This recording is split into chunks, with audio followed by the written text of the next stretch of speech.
Don't obsess over your speech. My name is Michael Williams, and in this short video, we're going to talk about something that many people do.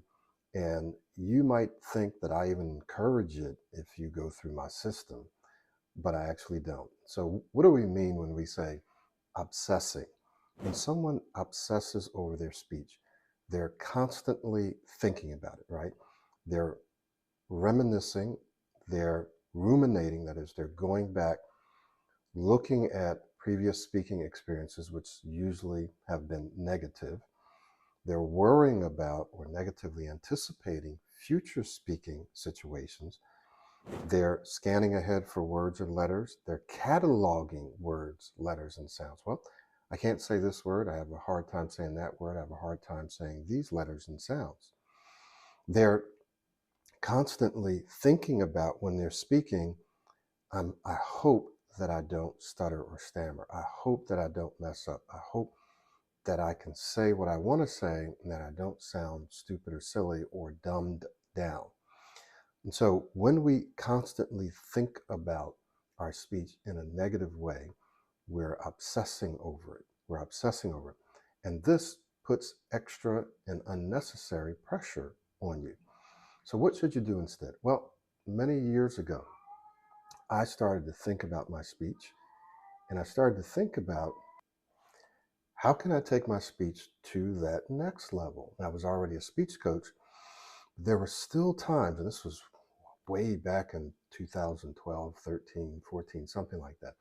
I would wake up sometime thinking about, hey, I want to say this, but I feel like it might not flow as easily as I would like. Like, I want to say this to my wife. So I would just wake up thinking about my speech and anticipating, hey, I might have some trouble saying this. Now, did I always have trouble? Well, most of the time, no, but sometimes I did because I was obsessing about it. I was thinking about it. I was in my own head thinking about my speech.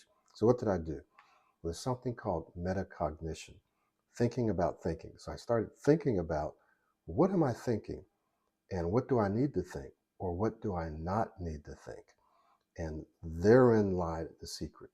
So what I started to do was to become more present, to empty my mind more, to not think about my speech so much, but to shift my focus to how I can help other people, right? What is it that I can do that can improve and positively impact the lives of others? So I got out of my own head, and there were times where I would just be present and observing what was going on around me, just enjoying life. And then there were times where I would be thinking about what can I do to help others?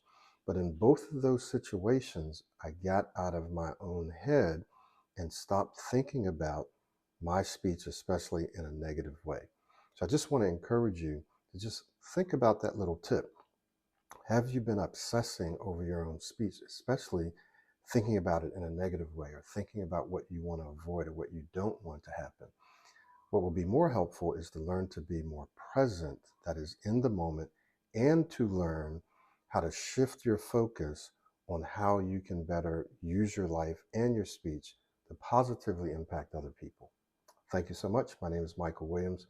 I want to encourage you to go ahead and subscribe to our channel.